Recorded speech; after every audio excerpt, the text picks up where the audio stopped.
Yeah.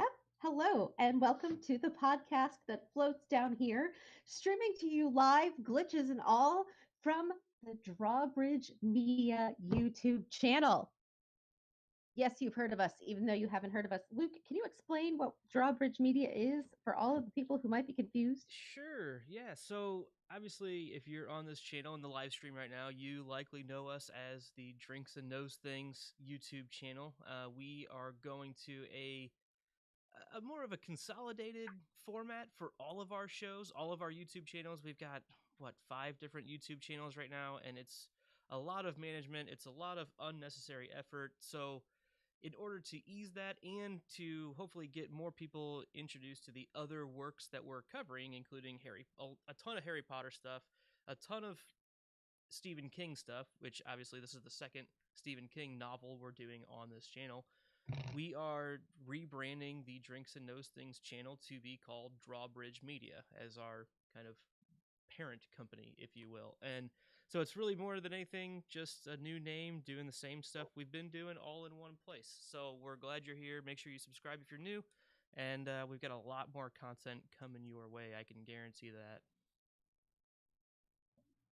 All right. Well, we are currently streaming for the podcast that floats down here, our Stephen King show. Tonight, we are discussing Salem's Lot by Stephen King, his second novel, which was published on October 17th of 1975. It's even older than me. This is 439 pages long. Well, actually, my book was longer than that. That was like the original publishing. My book was 653 pages long, but I think it's bigger text print, honestly, than what it originally was. The dedication is for Naomi Rachel King, Promises to Keep. And I am joined tonight by several people with the option for more. I'm going to start. You heard from this one already, so we are joined by Luke. Hi, that's me. And I'll Luke. just throw in that the audiobook was 17 hours and 36 minutes. So for those audiobookers out there like me. That is true. It was. Then we also have Ben. Hello, Ben. Hello. Hello. How are you today? I'm alright. A little hungover, as per usual, as Sunday, so not bad. All right. We are also joined by our very special guest, Chrissy. Chrissy, hello and welcome. Oh, How are you today? good. Happy to So be here. good. I'm glad you're here. I know you are here because on our last stream you were like, I love Stephen King, right? You're a huge Stephen Yes. King fan. Can you tell me what it is particularly about Salem's Lot? We were chatting last time that you like that sort of stands out that made you agree to be arm twisted to join us for tonight. Where do I even start? I really like the whole atmosphere of the book. I like the characters. They're really, really well written. I like the whole small town thing. Um, yeah, and there's vampires, so Vampires. All right. Well, we appreciate you being here. We are supposed to be joined by Abby Gertie of House Condescension. You know her from all our other shows. She is, however, experiencing technical difficulties. She sent me a message that, so she keeps dropping out of our chat, of our call, and we thought it was just her internet. She said, it appears that it's not just me, but in my neighborhood Facebook group, it says it's kicking everyone off every few seconds. So she's going to call the cable company. She might jump back on, she might not. So we'll see how the night plays out. We'll read her notes as we go. What? We'll read her notes that she has in our workbook as we go. Yes, we will definitely call out all of her hard work that she put into typing this. Okay. The back cover synopsis. So, on the back cover of mine, it says Ben Mears has returned to Jerusalem's Lot in hopes that exploring the history of the Marston House, an old mansion long the subject of rumor and speculation, will help him cast out his personal devils and provide inspiration for his new book. But when two young boys venture into the woods and only one returns alive, Mears begins to realize that something sinister is at work. In fact, his hometown is under siege from the forces of darkness, and only he, with a small group of allies, can hope to contain the evil that is growing within the borders of this small New England town. So that brings us to our first section, which is 3 big thoughts. Everybody gets 3 or less big thoughts to kind of summarize their take on the book. We're so used to going chapter by chapter and minute detail by minute detail. So you don't get that. You get 3 thoughts. Benj, I'm going to start with you. What was your first kind of big thought here on this book? So, having done it and Carrie with the very odd pacing and story structure that they have, it was kind of refreshing to get a linear story, like start to finish. There was a couple flashback thought process scenes, but nothing like you had to figure out, oh, this is taking place 10 years ago or 15 years ago, or it's literally September 19th, the kids die, September 24th, they're buried. It like takes you through that month. And it's like, oh, thank you. It's just, it's just a lot smoother, more normal read than what I've been used to with King lately. So can I ask you really quick, because the prologue is really more of a flash forward, if you will. Yes. Do you, having only read this 1 or 2 times, right? Because this is like a first time through pretty much for you. Yeah. Did you remember anything really from the prologue as you were reading through the rest of it? In fairness, no. And I'll be completely honest because I thought I had 1 extra day to do this. So I sped audiobooked on Friday while working. I got about 8 hours in, and then yesterday I got the rest of it done in about 3 hours. Audiobooking and reading along. And reading along with him made it so much easier. I retained a lot more of that information than the audiobook time. I remember as soon as I heard tall man, young boy thing in the epilogue, I was like, oh, okay, that's the flashback to there. But besides that, I knew nothing from the prologue. Like it glazed over me on the Anyone prologue. else have that same like feeling the first time through? I know I did. I completely missed. Like I knew prologue, oh, they're giving me detail, but I didn't pay much attention to like the names and the details. I Anyone remember else feel like that, or did it nothing stand about out the better? prologue right now. I fundamentally can't remember a single thing from the prologue. Awesome. So absolutely not. Made no difference to me. Hey, Luke, did you know there was a prologue? Oh, I definitely read it. I was more interested in the dedication and intro that Stephen King did on the audiobook. I thought that was really worthwhile. That colored a lot more of how I viewed the book than clearly the prologue itself. But And I will say, I really am glad that I listened to the Stephen King intro, which is really him talking about. Oh, I don't even remember what he it's said on talking this about one. his mother buying them That's books, right. him and his brother, And the trash. and yeah, and then but at the end of it, he basically says she died before it was finished and published, and he hopes that if she would have read it, that she would definitely call it trash, but maybe not bad trash. So I thought that was a sweet little moment in there for him. But the prologue Do you want itself, to go ahead? I got nothing. What'd you say? But the prologue itself, I got nothing. All right. Well, so speaking of you've got nothing. How about something you do have? Any thoughts? I think probably the most overarching theme in the book, to me at least, is, and Chrissy pretty much already said it, of why she enjoys this, is the small town feel, right? Everyone knows everything about everyone's everything, right? And you get that feeling. All the people that are there know everybody, and they're all gossips. Even if it seems quiet, there's plenty of talk going on. For the people in the know, they all know.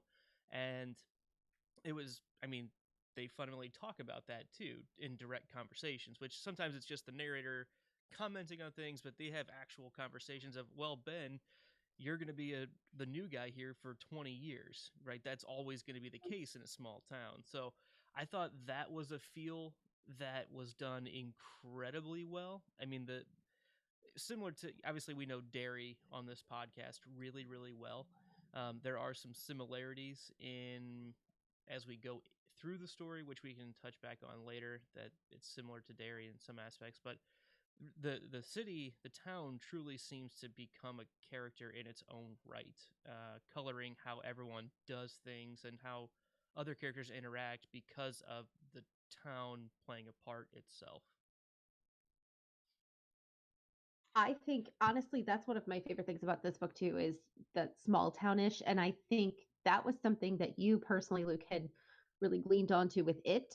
And so I was very excited to get your take on the small town life here in Salem's Lot. Oh yeah, I think there are some definitely you can see some echoes, in the way Derry was written that pull from the way Salem or Jerusalem's Lot was written, the way he characterizes it and how it interacts with the characters.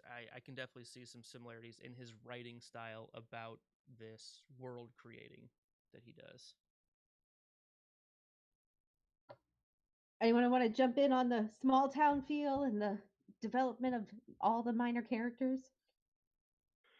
Well, I think it does. That kind of goes back to what I was saying of even though it was a well-paced linear story, we got those little tidbits and flashes of of the entire small town. We got even if it was one paragraph or a half a page, we learned pretty much everybody's story and kind of everything from there. And because King's just that good at that, like we've talked about before, he can give you one sentence and you know the person's whole life, kind of thing. And so I liked that, and like you guys were saying, that you could see the echoes from Salem's Lot, Jerusalem's Lot into Derry, and back and forth, kind of thing, with that small town feel along those lines. Chrissy, how about you? Do you have any big thoughts to jump in with us? Or I know I failed on getting you our workbook and your assignment of three big thoughts. So you are welcome to tell me no, or you say you can throw one in if you like, but I will keep jumping to you if you're willing. Well, you guys pretty much covered how I felt. All right. Luke, I'm going to jump to your second thought here because I tend to think you're right. Do you want to go ahead and hit us up with that one? Yeah. So Father Callahan, the Catholic priest, maybe one of the coolest characters we have in this book. One of the most fully developed story arcs overall, I would say. Um, I mean, obviously, this is a full book discussion, so spoilers if you haven't read it. It's going to be hard to talk about the full book without talking about it. But he ends up being a truly pivotal player throughout the story. He's just kind of mentioned here and there in the first part because this book's it's got a prologue, three distinct parts. It's a three-part story, a three-act play, if you will, and then an epilogue. Through the first part, he's not really much. He's just kind of mentioned as he's around, and he's a priest who's a drunk, but they all forgive him because he seems like such a good guy. And there's even a time later on where they're like, he's an Irish priest. If he wasn't drunk, I'd be worried. Like, I think that's a pretty valid point, but I just think the way he ends up kind of rallying the troops and getting people all to work together, and obviously Ben's a big part of that as well, but he's the one that really, I mean, he goes head to head with Barlow, right? And that's a pretty cool scene between those two. I really liked his character, and I'm interested to see more about him in the future. I Yeah, I'm hoping he arrives back around. I don't know, but it was an odd shift in his story of not knowing, what the hell, where'd you go? It's like he got on the bus and asked to stop to get booze. That's it. It's like, okay, that just because I know King fairly well now, or I mean a good introduction to him at least. You get usually closure with most of his stuff. At least at least I feel. Right? Yeah, like the main characters, you get some sort of closure, but with that one, it was a little off-putting, but not in a bad way. Just Chrissy, do you want to Can I add throw to that? Father Callahan without necessarily answering any of their questions? Yeah, because well, I would say this being his second book, right? I Mhm. Yeah. wonder if this is the book where he decided he wants to make this a whole universe and have future books tie in together.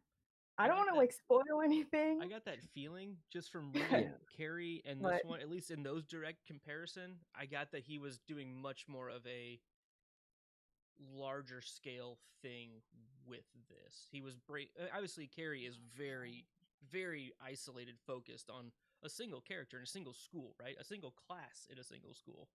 And this just feels like groundwork. I'll leave it at that. It just feels that way. yeah.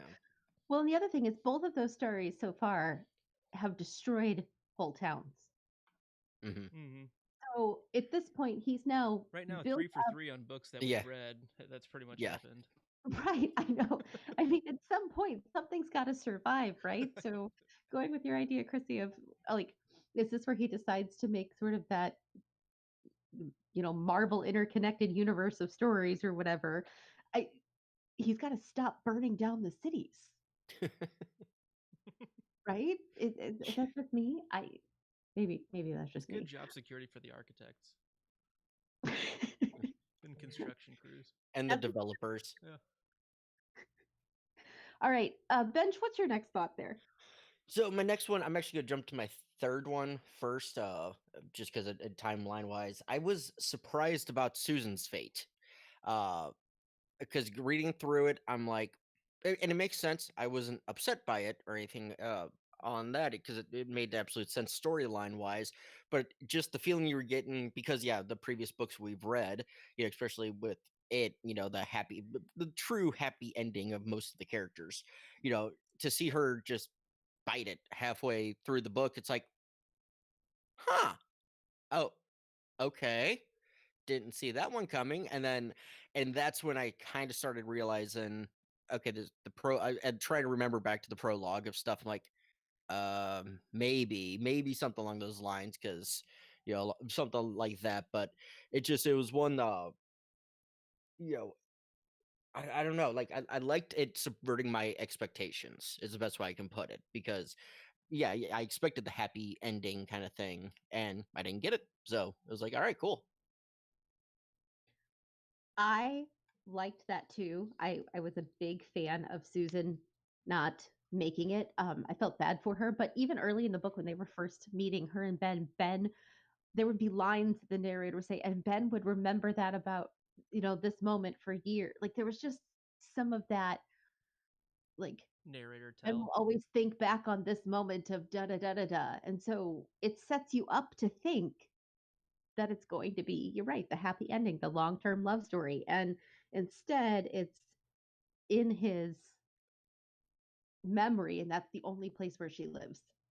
See, that's how I read it on the first read. Was, oh well, she's probably not going to make it because he has to remember her. It's not remembering being with her now. Yeah, there were a couple times where it's like, okay, because I think there was a couple for Father Callahan where it would say he remembered things in the future. It's the same thing, but I was like, oh well, he's clearly going to get through. But then there were other things for other characters, like you mentioned, that gave me less hope for them making it through, if that makes sense. Mm-hmm. All right, I have one kind of thought, and it goes with Luke's thought here.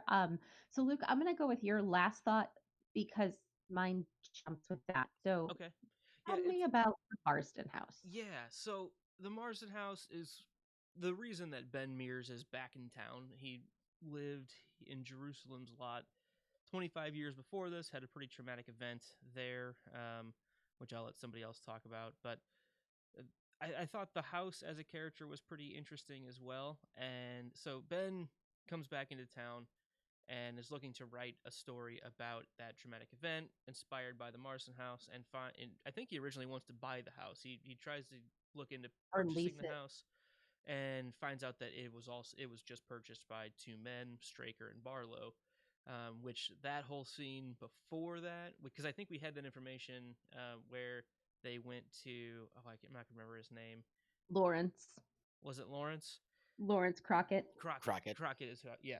And Oh, I have a they list of everybody in town. Don't you worry. yeah. It's Lawrence Crockett. So Barlow shows up, or he calls him on the phone, and basically forces Crockett, gives him a deal he can't pass up.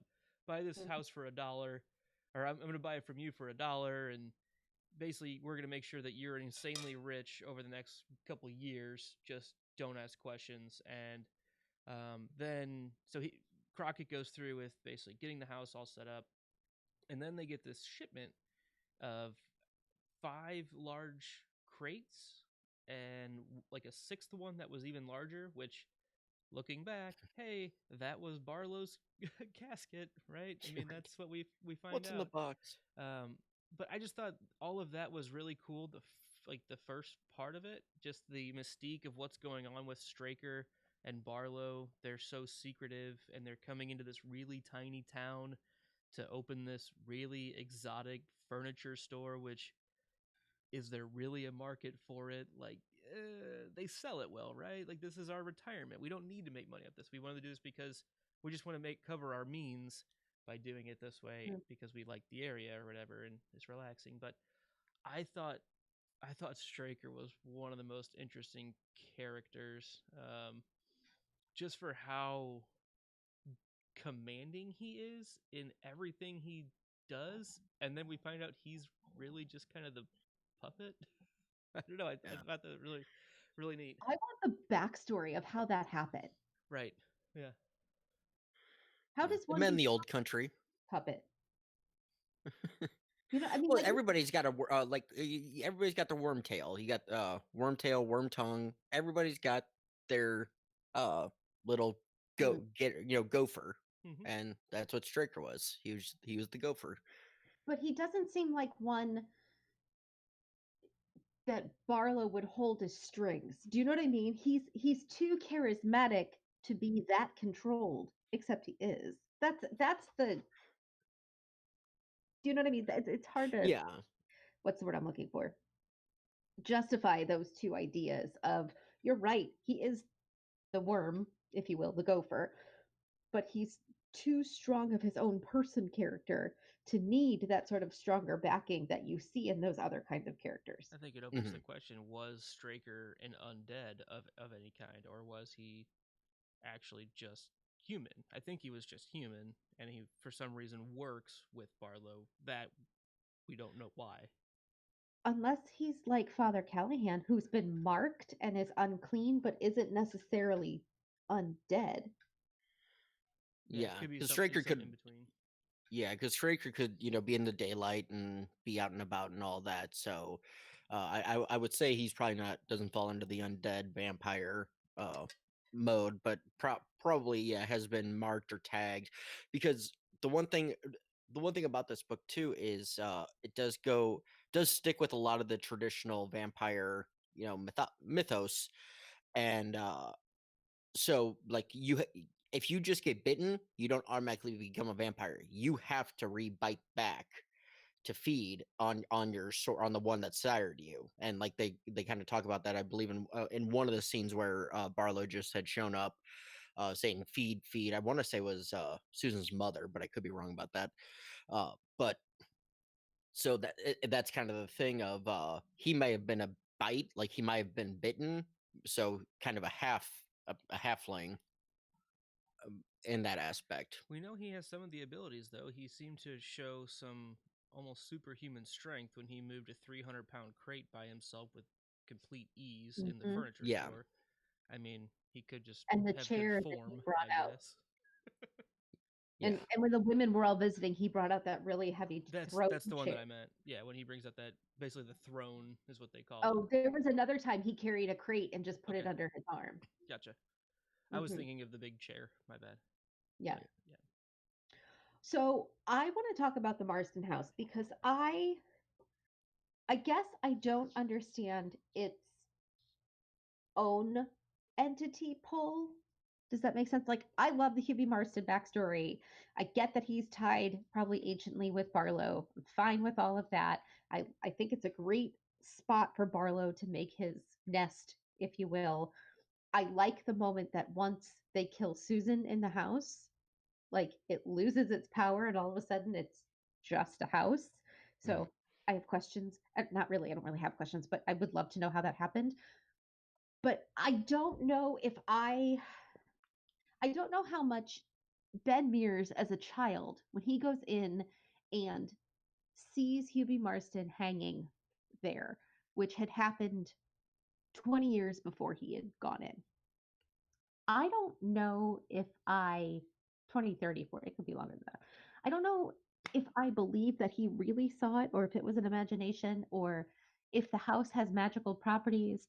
And if it does that really impact the overall story? I don't know. I couldn't justify it with the rest of the story. Yeah, it kind of felt almost a little hamstrung in trying to get some sort of magical, mystical thing tied in with the house, like a history, but they didn't expand. He didn't expand on it enough to make it like where it's like, oh, like there was no that connect the dots moment of okay, this is why this house has this power kind of thing. It's just Hubie Marston was a satanic asshole, I but thought that's they about all said you. at one point that he was Barlow's old master. True. Okay. Yeah. True. I thought it said that. And I think you and Melissa made the comment of them having a connection, and I believe you're correct about that. I can't Sort of a recall. connection. It was that Hubie Marston had, and I didn't write the name down. Hubie Marston had a connection in Europe uh, that went by the name of something, and it wasn't Barlow, but it was Barlow's almost like the Americanized version of something of whatever this name was. Gotcha. Okay. And you got the impression that Hubie may have worked for Barlow, not that Okay. Barlow worked for Hubie at all. It was more like somehow in all of his dealings, he had gotten mixed up with Barlow and was maybe going crazy from the pressure of it, is how I took it. So is it possible Barlow was the original Straker? No, Barlow's been No, a Barlow's vampire. No, no. I mean, bad I'm guy. sorry. I meant Hubie. Marston was the original Straker. Either that or he was the original Or- Lawrence Crockett Okay. because he was a gangster, right? He would Yeah. like make deals and connections and get guys things. My guess he's more of the Lawrence Crockett than the Straker. I don't know. Gotcha. I think it's more on personally. I feel like it's more on the Straker side, just because of the connection in the house. Like I think Crockett's the outside person, really unrelated, but is there for utility and not to be a part of things. But I felt like Hubie was more involved from what we were told. See, and I was also going by the means of death because Hubie, hung himself, and when we find Straker, he's hung, head down, everything, splayed open, kind of very not similar, but echoes of, hanging your. So it's possible Hubie didn't hang himself. Barlow came into town and ended it because he was disappointed or something. Again, all complete speculation, just kind of possible, thoughts running through my head. All right. Can I add to Chrissy, that? anything you want to add? Anything you'd Yeah. like to throw in before Angie's last big thought here? I think Hubie was Barlow's henchman, I guess you could say. And it makes me wonder, did Hubie build that house for him and his family to live in? Or was it Barlow pulling the strings? Because I think Hubie was basically Barlow's way into America. I think that's what I got from reading it. So I wonder if Okay. he built that house for Barlow to come and live there. And I like And how go ahead. No, I'm processing out loud. Continue. Okay. And I think it's left a little bit open ended about, is the house evil or is it the evil people who come into the house and make it feel like it's evil? I don't know, because after Susan is killed, Ben is kind of like, oh, it's just the house again. But I'm kind of like, is it really? Maybe to you because Susan's dead, so now you're like, oh, the relief. Right. It's just the house again. Or I don't know. it could be whatever spell was holding her, that whatever was going on, that say it's magical spell that's been broken, so now it's not intertwined in the house anymore, so it can just be just wooden siding and everything as it always was. So Yeah, because when she's killed, I think they said something at the corner of their eye like moved, flew out of the house. So I don't know. Oh Yeah, it's like like a light, right? Yeah, Yeah. like a shadow or something, which could have been, I Mhm. don't know, her soul leave. Oh no, like something evil inside of her. The evil inside was like leaving. Because I Yeah, think and the the same same thing thing happened with happened. Barlow. Yeah. Yeah, same thing happened when he killed Barlow downstairs. They said, yeah, something he felt something brush past him. Yeah. Yeah.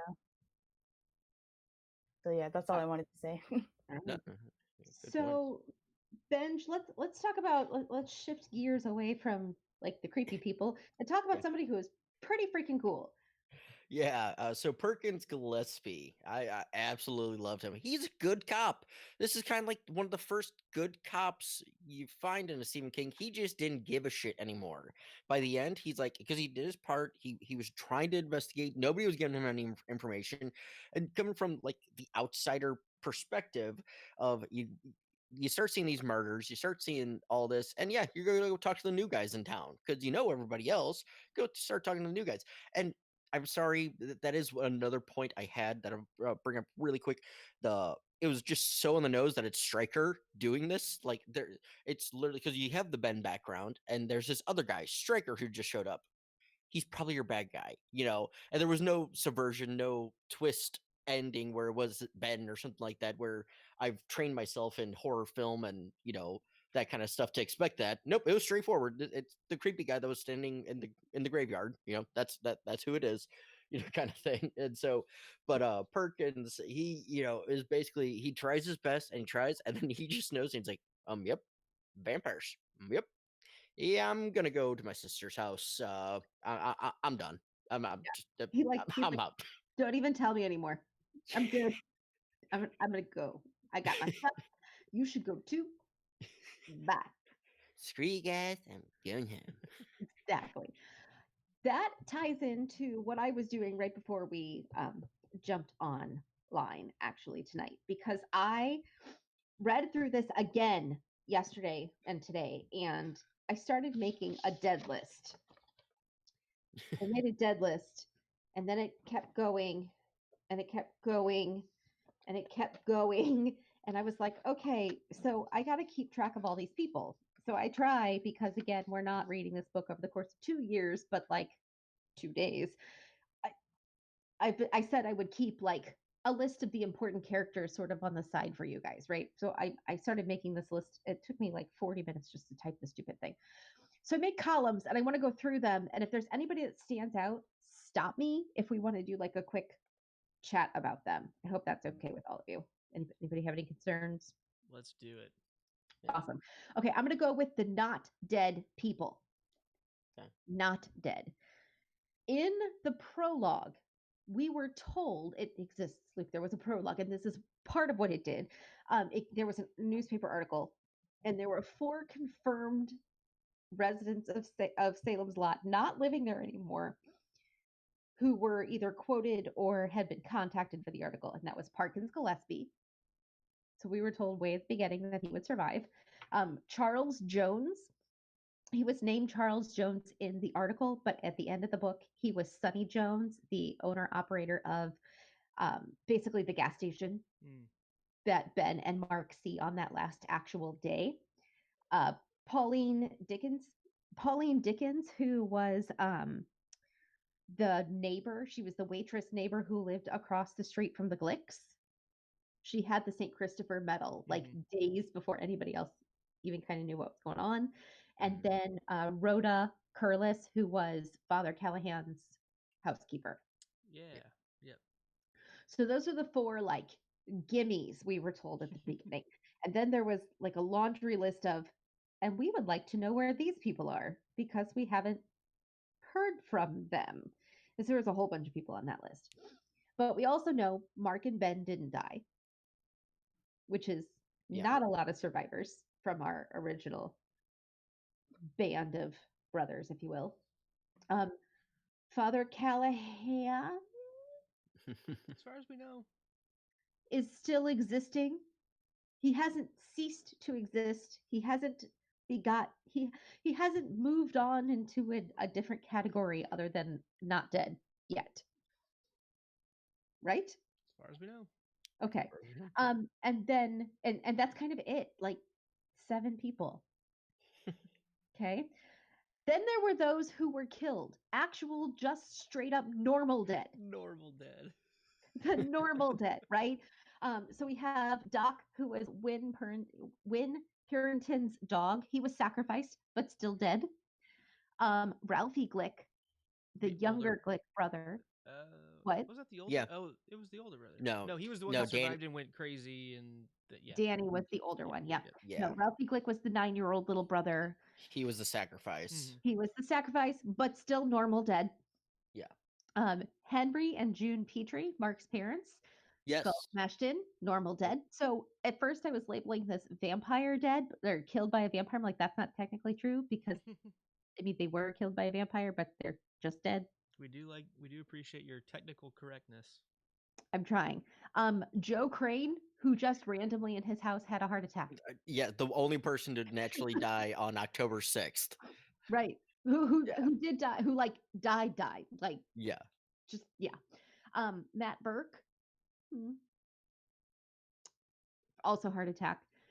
Jimmy Cody, death by knife. Knives. Yeah. And then Straker, Yeah. normal dead. Right? Yeah. Sort of killed by a vampire, sort of killed by a 12-year-old boy. Weird ritual thing with his dead body, but dead. Okay. There are 53 names on the undead list. I'm going to try. Are you ready? Mhm. Danny Glick, Mike Ryerson, Floyd Tibbetts, Baby Randy McDougal, Dud Rogers, Carl Foreman, who was the mortician, Marjorie Glick, Tony Glick, presumed. Yeah. Baby I'm Randy McDougal. That was the baby Yep. whose You got the mother black. Yeah. beat him, right? Yep. Yeah. Yep. And like he was one of the ones whose body went missing from the morgue, and we didn't quite know until when we went to the McDougal's house and we saw the two McDougals and the baby resting under in the crawl space under the house to hide from the sunlight. Mm-hmm. Okay. These are also in order of like undeadness, by the way. Corey Bryant, this is the lover of the woman. Susan Norton, Lawrence Crockett, Mrs. Crockett, Ruthie. I'm gonna stop you Yeah. on the Lawrence. Who got Lawrence? Like, Didn't really say. okay, because that was one name that kind of I thought about as I was reading through like later on, and I'm like, I haven't heard about Lawrence Crockett, and I missed, I guess, just glanced over or missed his Where are my notes? his turn. All right, let's see. The Crockett's it was before that. No, that was that Sunday night. That same night that Susie Norton went, the Crockett's went. Okay. All the way to Eva. So from Susan Norton all the way to when I say Eva Miller, all these people were Sunday night people. Gotcha. Okay. Or no, is that right? Sunday or no, these like Sunday night and Monday night. So these were within 2 days, all these people. Okay. So the Crockett's, at least they were already vampired by Sunday night. They may have been attacked. They may have been attacked before then, but I think the proper term for being vampired is turnt. They've been turned. They've been turned. Okay. Loretta Starcher, the librarian, Virgil Rathburn, and Franklin Bodden, the two people who carried the giant crate into the house. Frank Bodden, the wannabe bully from the school. Weasel Craig, who was Eva Miller's sort of on again, off again boyfriend.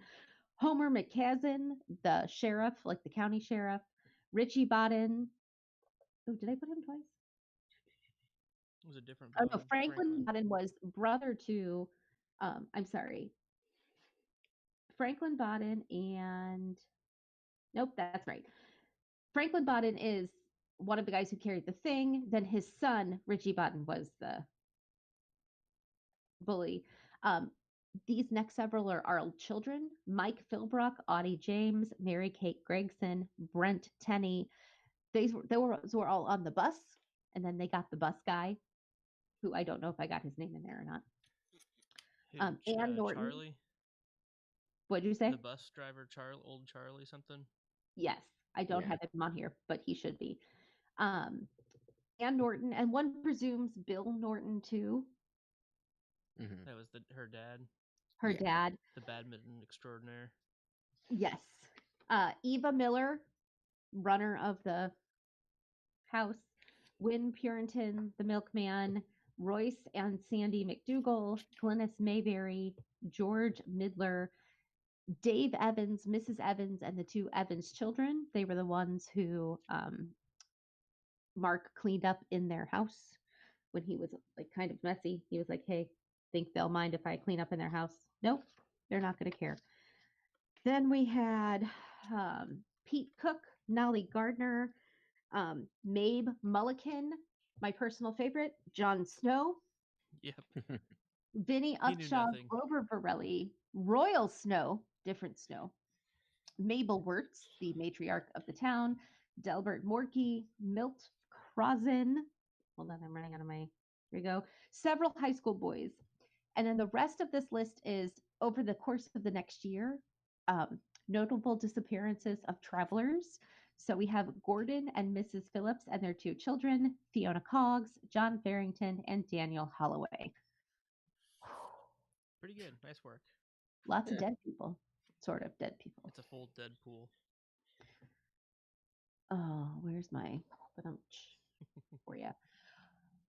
All right, you guys ready to get into some book discussion questions? Sure. Mhm. I'm gonna ask a question. You guys take it away. By the way, I got a message from Abby. She has given up because there's no internet. She is in the chat a little bit, but is not able to join us, so she apologizes. All right, here we go. Question number 1. Similar to It, Salem's Lot spends a lot of time giving those like slice of life kind of moments. We've talked a lot about that. What characters or their stories stand out to you, and who would you have wanted to save?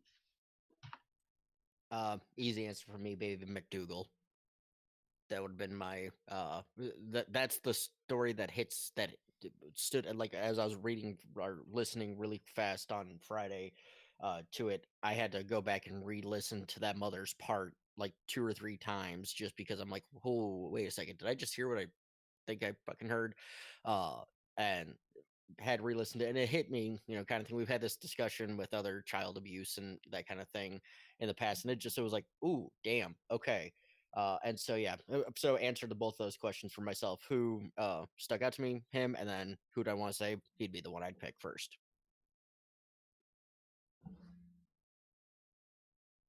Chrissy? Yeah, I agree with that.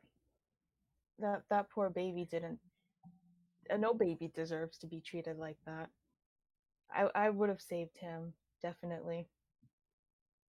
And I think it's interesting that Father Callahan had a whole run on in his ranting of like, when you do that, you just raise kid people, grown-ups who do that. Mhm.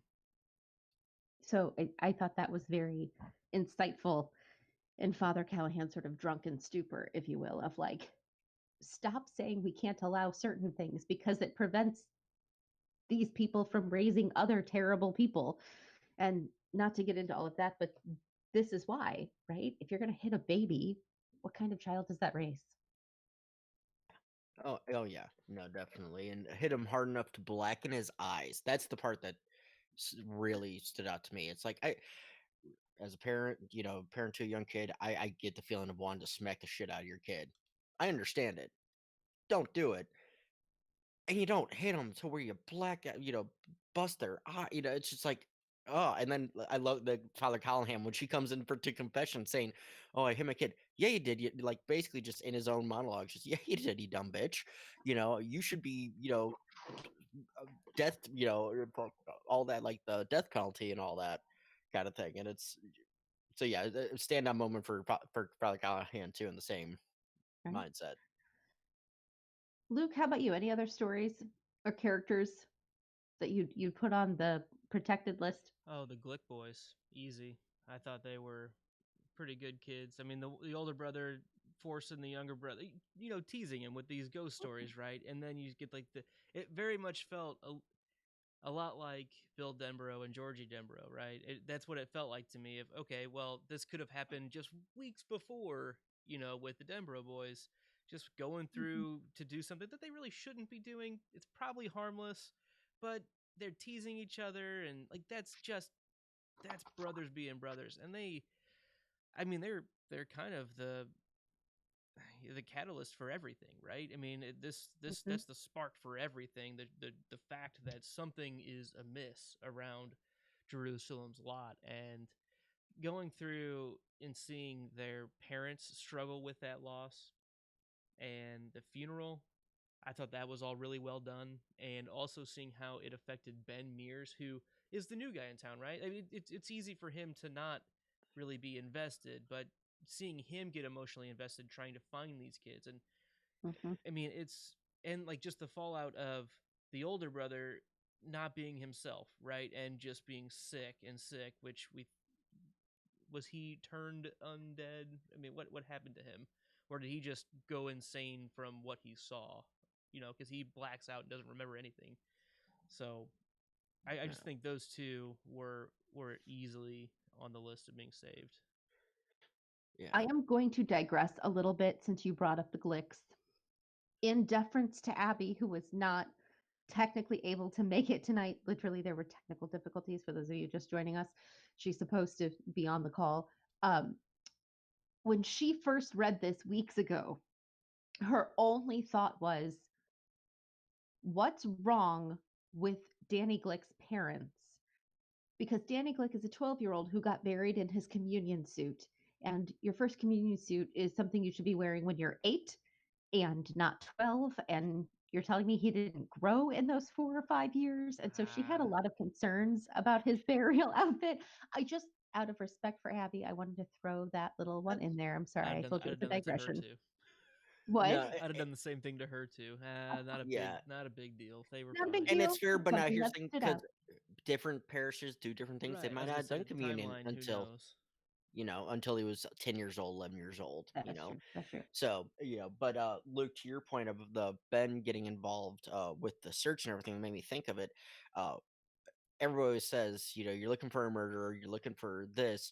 The murderer is likely to involve themselves in the investigation to help keep, so it actually added more fuel to the fire of, oh, this new guy in town. And again, we're getting his inner monologue and then his inner thoughts, so we know the truth behind it. But imagine it from Perkins or other people's perspective.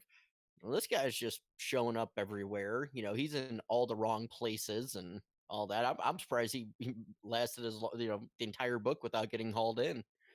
In all Yeah, reality. I really liked That's that true. scene between Perkins and Mears. That was a good scene where Yeah. detectives comes in just asking questions, nothing serious, and Ben gives it right back to him. He's like, "What are you gonna do? Are you gonna take me in? Like, I know what this looks like. I know it's either it is or it isn't. Just do it or not. Like, shit or get off the pot." He calls his bluff more than anything. Yeah.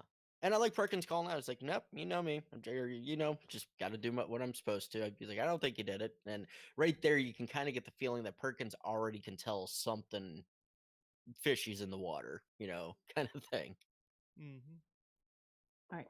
I just want to say I would I feel like a terrible human being because you all were saving children and I want to save an old person. I would have saved Matt, the high school teacher. He was Eh, good. I liked him. he was good, but he lived a good life. He I know, but he worked so hard to like help them and then like he just see, I don't know. He put in too much work to just like have his heart give out like that. That's how I felt, but that's just me. All right. Ready for the next question? Mm-hmm. All right, here we go. How does this book fit with what you know of vampire lore? I have a lot of thoughts on this. I will let other people go first, and uh I have a lot of thoughts on this too. So I've read a fair few classical vampire novels. The Twilights, just classic vampire novels. I said the T word. Sorry, had to come out at some point. But also I've read Dracula and I've read Interview with the Vampire, Anne Rice. Very good.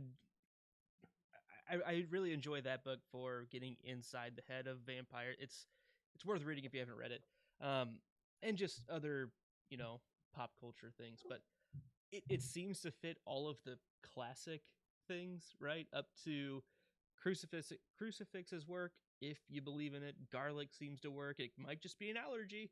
They even have that conversation in there, which was pretty funny. The sunlight doesn't immediately kill him, but we do get the scene with, I think it's Mrs. McDougal, where they're like conversing, and she's like, "Oh, my skin is burning," and she doesn't know what's going on, right? Mhm. So that was a cool insight to what was going on inside the undead head, if you will.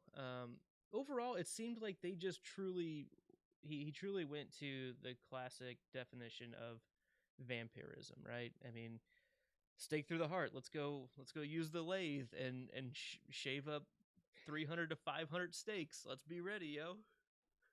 Here's my problem with that one. Are you ready? It totally discounts all of Buffy's work. How hard it was to like drive the stake in to Susan's chest. I'm like, man, either Buffy is that much stronger. I know she's extra strong, or like somebody had a miscommunication on just how hard it is to drive a stake in. That's just me. Yeah, no, I agree. Chrissy, I'll let you go with your thoughts on it first. Yeah, I have to say my favorite thing is with the crucifix stuff and the religious items that they don't work just because it's religious. It's your faith and your belief in what you're doing that gives you the power to defeat them. Mm-hmm. So, yeah, that's all I have to say about that. No, Well, because the minute Father Callahan wavered, the minute he wavered even a little bit, it was gone. Yeah, as soon as he doubted, yeah, that was it. He was done. Exactly. And yeah, I love that part, and that kind of goes back to where I was saying of it kind of subverted my expectations, because again, I have to remember this was written in 1975. So this is before all the major horror films, all the Twilight stuff, all the Interview with a Vampire, even, the kind of reworkings of vampirism that I know that I grew up with, because yeah, I was a Buffy fan, for years and years and everything. And so I knew all that kind of stuff. And it just going back to just straight classic vampire kill, and kill the head. And that's the one thing too, killing the head didn't kill all the rest of them. So that was the one difference that I've caught from a lot of other vampire lore, is you kill the master and all of them die. Nope, they're still around. The town's still being overrun. They tried that And though. They went with that mentality, right? If they can take out Barlow, then take the coven head, if you will, then yeah, the rest will fall, Night's King style. But exactly. And so it's one, like, with, yeah, the going with the classical route, I can appreciate it, but at the same time, if this was written today, it would not, even if it was Stephen King, I don't think it would, hold a candle to other works. Like, this is a good foundation. Like, being written back in 75 is a great foundation piece to build and to work with. But if it was like written after everything that we've seen, the last 30 years, I don't think it to an would extent, hold up as well. I agree with you, but I think those things come in arcs, right? Those trendy. Okay, we have to subvert expectations. We have to take a fundamental thing, story style, and put a spin on it. You could say that we're potentially in the area where we could have a straightforward vampire story now, and that would be fine. Like, people are so burnt out on but it's this with a twist. Hey, Yeah. we might No, be past that. I don't know. That's how I you're feel not about wrong. I could see that, and yeah, I could totally see that. So fair. They just gotta sparkle. That's all I need. There is no sparkle allowed here. I did want to let you know that the book Interview with a Vampire was published 6 months after this book. Ooh. Like, they're very close together in publication date. I knew they had to be close. I wasn't sure how close. That's pretty Gotcha. darn close. That is a good book, though. Yeah. I like that one. That's a great. I have not read that one. I need to. That's one I need to get Highly on. recommend. If you enjoy actual vampire stuff like this, Mhm. that's right up there for sure. Fair. Yeah, and then just start going. Just keep going. Okay, here's my last question before we jump into my favorite thing. Would you say that Salem's Lot has a happy ending? Why or why not? Chrissy, you can take first on this one. I, no. I don't think it has a happy ending, especially that Mark and Ben have to be the ones left to basically lay the town to rest. And it's just yeah, I no, it's not a happy ending. Um yeah, I need more time to think, sorry. You're No, fine. you're fine. Luke, I do you want to completely go? agree with you. I don't think it's a Yeah. very happy ending. I mean, there's resolution to an extent, but not fully at all. But I definitely would. 53 people in this town of 312 are dead. Confirmed. No, 53 people are vampires. I Plus believe in another. Mark and Ben. They are gonna wipe them all out. So that's 53 confirmed dead in my book. Well, I'm saying no, there were another like 7 actual dead. So 60 dead total. Sure. So So, that's a the normal dead and the high undead. that's a high percentage of people in this tiny town. Like that's devastating. That is It's the fifth. that's devastating. I mean, that's mass extinction level. And no, I don't think that's a very happy ending. Yeah, All no, right, I, Ben. I do agree. It's not a happy ending, but I will say, just to do my own subversion, Mark does get a little bit of happiness finding a parental figure like Ben to help him. He's not stuck all alone, trying to fend for himself, even though he could do it. He probably could live on his own and survive. But so they have that little bit of happiness in the end, but it's not a happy ending kind of thing. I think you are all correct. I just want to Yay. add my 2 cents in that I am just happy there is an ending this time. Yes.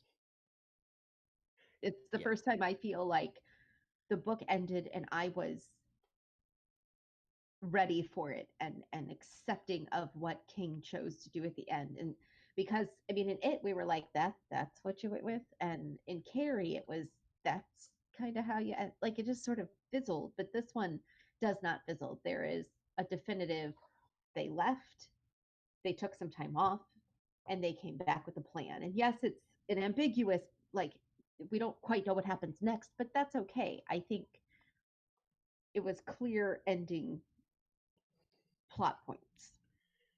I just appreciated that. Not that they were happy. Yeah, that's fair. All right. So now we're going to get into my favorite thing. I am going to start with Luke. Luke, what was your favorite part of this book? That's that's tough. There were a lot of really interesting things. I'm gonna go ahead and pick the character Straker, which maybe seems Ooh. like an odd choice, but I just really found that character and like Melissa brought up the potential backstory of him and Barlow before they came, coming to coming to America, if you will. And I think he has a truly important role for Barlow to be able to do any of this, right? I mean, it's not possible without Straker laying the groundwork and making Crockett do his part, and just how monotone and creepy this dude is every time he talks to people, but he's also a salesman. Like he's got such charisma in a dry, flat, creepy old man way. I just found that really intriguing. Like I could I'm with Benji too. That's the dude you should be questioning left and right when the kid goes missing. Hey, this dude looks pretty fucked up. He's really fucking weird and he's brand new to town. Let's ask him. Let's see what's going on here. I can't say much. I just want to say that I have a set of notes that I can't share today, but that I am going to be putting onto some other texts that we might be reading in the future. And I'm so happy you said those things about Straker. Man, one time through, and I'm nailing it. Look at that. Good job, you. You're doing great, Luke. I'm doing great. All right. Hey, Benj, what was your favorite thing? So my favorite thing was Mark Petrie. He, he straight up just from the moment you meet him, from Richie's perspective, you're like, okay, there's something up with this kid, and it's like very like odd. Like he seems like a 45-year-old in a 12-year-old's body, kind of thing. But he's just sound of mind. He knew what he needed to do. He almost broke, which I appreciate when his parents got killed. He almost, and he wanted to break. He wanted to just, I'm done. But he didn't, and he continued on, and now he's still continuing on with Ben, and he was the driving force. Like, he was the linchpin of everything, basically saying, yes, this is what's going on here. I have proof of all of this. And it was that final piece of the puzzle. Even though, yeah, it was a 12-year-old kid, it was well done, and I liked it. Now, yeah, do I think he was a bit smarter than what any 12-year-old I've ever met would be? Sure. But like, well, just having like the Houdini knowledge and all that, like all that, it was like, I can what's the word, hold off my You can I suspend judgment. suspend my disbelief. I can I can suspend my disbelief for the story purposes, but it's like, okay, that's a little out there, but I'll accept it because I like the kid. He was interesting and just a good character. I'm going to second that. Mark Petrie is my favorite thing in this book for very similar reasons, but I'm going to give different examples. Mhm. The fact that he had honest to goodness training on this, he had been collecting movie monsters, right? This was his background. That's why Danny and Ralphie were even going to his house. They said it was to see his trains. It was not. It was to go see his monster collection.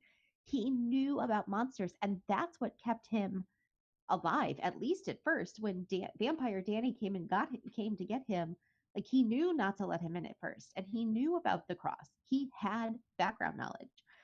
I also he is a badass because he killed Straker. Like, he's the Well, only one who could take on a bad guy alone. I don't think he killed Straker. He incapacitated Straker. I think Maybe. Barlow killed Straker for failing him. Okay, but a 12-year-old guy completely incapacitated beyond repair. Yes. A Still grown ass badass. man. So Yes. I'm gonna say pretty badass, right?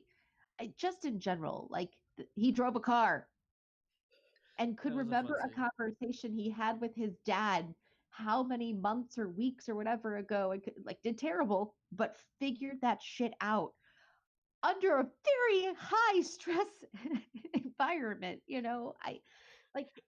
I think he's brilliant. And I think something that I've always noticed in King's work is that the 11, 12-year-old boys, for a very long time, that was his wheelhouse. That is where that's his bread and butter of characters. And I think he writes 11 and 12-year-old boys better than anybody else I've ever read. So, well, I think it seems like today's kids may not have that kind of knowledge. That's because today's kids learn more from YouTube than from reading. And so it's a different level, a different kind of knowledge, but I think there's knowledge there. I don't know. Mark Petrie really seems like the Bill Denbrough if there was no Losers Club. Like, he would find somebody in town that knows what's going on and help that guy and get the shit done, right? If there was no Losers Club, Bill Denbrough would have gone forward and found somebody else to help him do the thing that he knows that needs to be done, right? That's how I felt about it.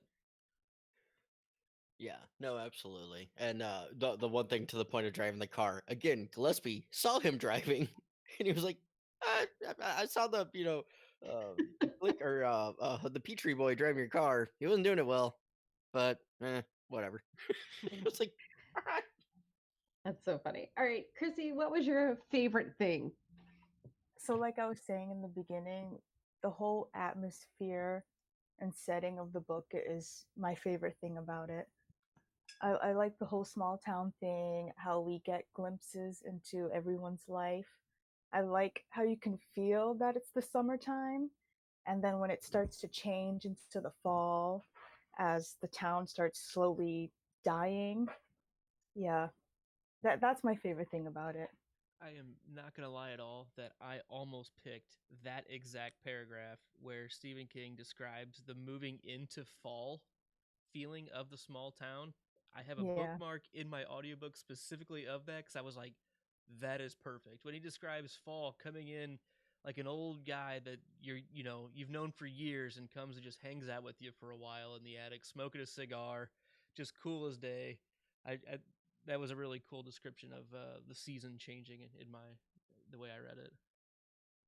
Yeah, that's one of my favorite chapters, and the one where it's going in depth of, oh, this person's doing this right now, and this person is doing this while, they know something is off, but they're kind of like, just keep going about their day. Yeah, I Yeah. like that. Mm-hmm. Yeah, I love the lot. Like the lot chapters are probably my favorite ones of the whole book. Like I think there's 3 or 4 of them. But the one is like the big one, or it's all part 3 is almost the last one. But the lot chapters are probably the standouts to me. And I think that's what makes it, we're not following 1 or 2 characters. We're following 60. Following the town, right? Yeah. And I like that. I will say I had a little runner up, just a little one, and it goes with Benji's other favorite thing, Perkins Gillespie, right? When he says at the very end, he was like, Nolly, he's going to be a great vampire when he figures that out. Right. All right. Now we jump to something I'm very excited about. This is the ranking of your Stephen King bookography, title named by Luke. So each of the 3 hosts, Luke and Ben and I, will, out of 1 through 3, decide where at in our Stephen King reading this falls. So is it the best book we've read?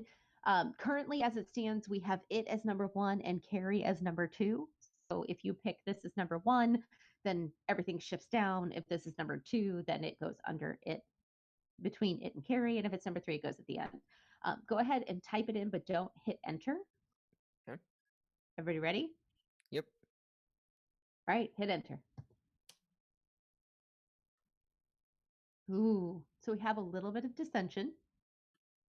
Benji and I both said that this is 2, that it is better than Carrie. Luke, however, thinks that it's ranked 3. It's not as good as Carrie. So, guys, we could have come to a consensus. What do we think?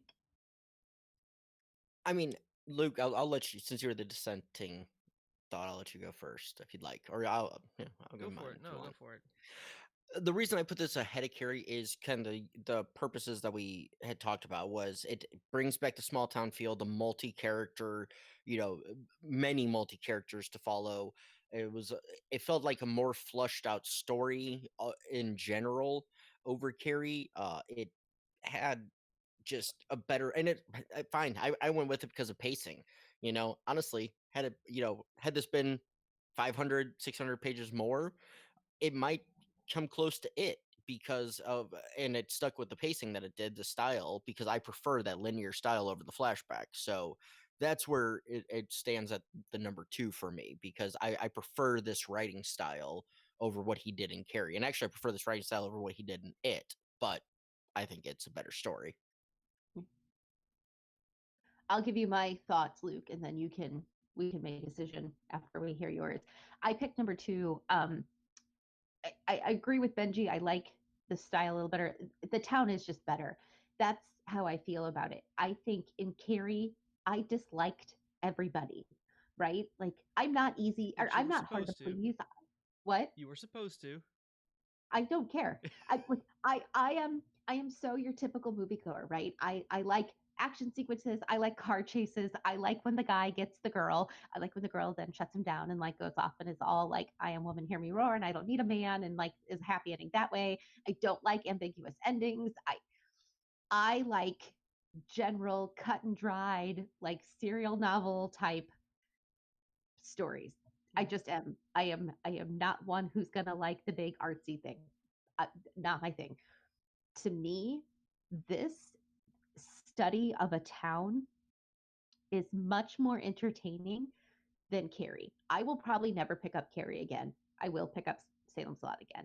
That's just my own personal like gut reaction. But that doesn't mean that it has to be number 2. I am willing to hear yours and we can decide from there. So the reason I put this behind Carrie in the list is because it's so damn boring. You say you like all the action, you like all the straightforward plots. Are you kidding me? Nothing ever happens in this book. Nothing. The big climax scenes are, oh, we have to go and hammer this stake into Susan's heart. Okay, then they go do that. End of scene. No battle, no effort really, other than like, oh, this is gonna be difficult because I think I love her. Hammer, hammer, hammer. Not a big fucking deal. It's just, it never really comes to a part where I was actually worried about anybody, which I know is funny to say when there's such a long list of characters that we never had to give a shit about that are dead. The thing that I liked more about Carrie is this I feel like this book could have lost about 400 pages. To me, it could have been much. This would have been a phenomenal novella. This was, and I am Honestly, just read starting from like the third part. pretty much. Yeah, I Yeah. think so. And I and get I that. love world building. I really, really do. And I think the town was one of the best parts of this. The actual story itself was boring as hell to me. Like, I was good with just the town, but I think we got a lot more succinct writing in Carrie, and I like the length of it comparatively.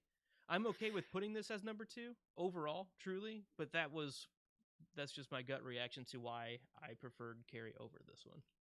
And that's completely fair. I mean, I can't disagree with your thoughts here because I do agree with you. Of it was a very ongoing, ongoing, just kind of droning on and on about certain random shit that just didn't need to be droned on and on about. But that's King. I know it's King. I've read it, but it's one that, just again, mine, for me, and like I said, I do like the story of Carrie better. There was more action in it, but the book itself, I think Salem's Lot is better than Carrie. That was just the way it was written and everything. So, are we? You're okay at putting it at number 2? It's officially number 2. I mean, it goes Alright. by the voting, I think. That's why we have the official ranking in there. It gives it to us automatically. Okay. All right. Chance for a final thought. I think, Luke, I'm going to just let you start because you're on a roll. Yeah, I mean, it's the same thing. I didn't realize I was going to get into it right there, but it's just too easy.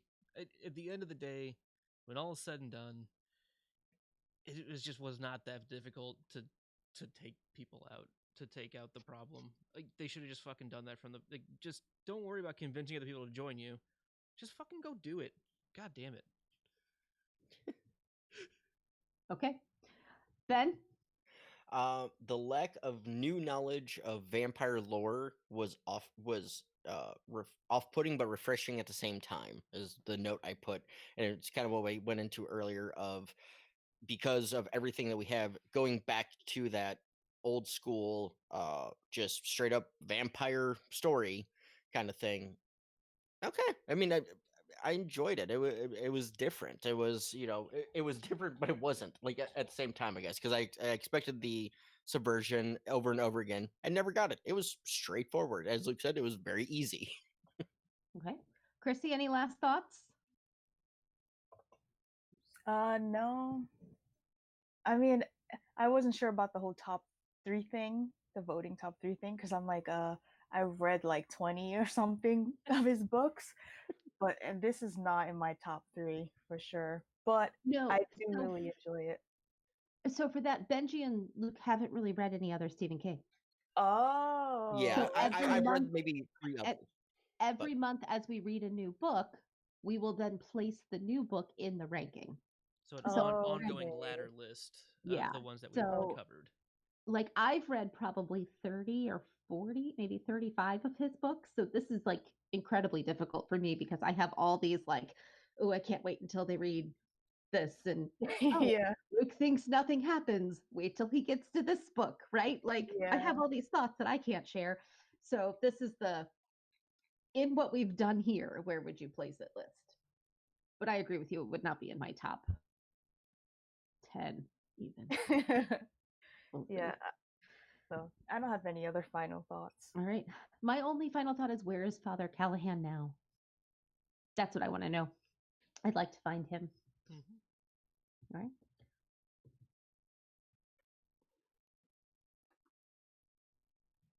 All right. So make sure you join us on social media all over the place on Twitter and Instagram at Floats Down Here. Send us a digital balloon, or in this case, a digital coffin at floatsdownhere@gmail.com. I don't know if that would work, but I'm trying to work it in. Bat, Uh, maybe a bat. bat. It's a digital bat. There you go. Uh, Make sure you check out the podcast that.com where you can find links to all of our shows. Subscribe and rate us on iTunes and YouTube. Again, our new YouTube channel name. It's the same channel as we've been as Drinks and Nose, but we've switched over to Drawbridge Media. So look that up on YouTube, find us, subscribe, and join us when we record. And you can jump in the chat and make us laugh. Thank you so much to Chrissy for joining us. Where can people find more of your wonderful work that you do? Because you do online readings of poetry and short stories. Yep, right here on YouTube at Chrissy of Old Stones. Awesome. So definitely check that out. And thank you again for joining us. Thanks for having me. This show and all of our shows at thepodcastthat.com are produced with the love and support of our wonderful Imaginary Legion patrons. You can learn more about our wonderful reward tiers at patreon.com/stayimaginary. We will be back in 1 month on Monday, March 9th, when we discuss my very first Stephen King novel ever, The Shining. Just a brief little trailer for you guys. We head to the mountains with the Torrance family as they become the winter caretakers of a resort with character. You'll float too. Stay imaginary. Thanks.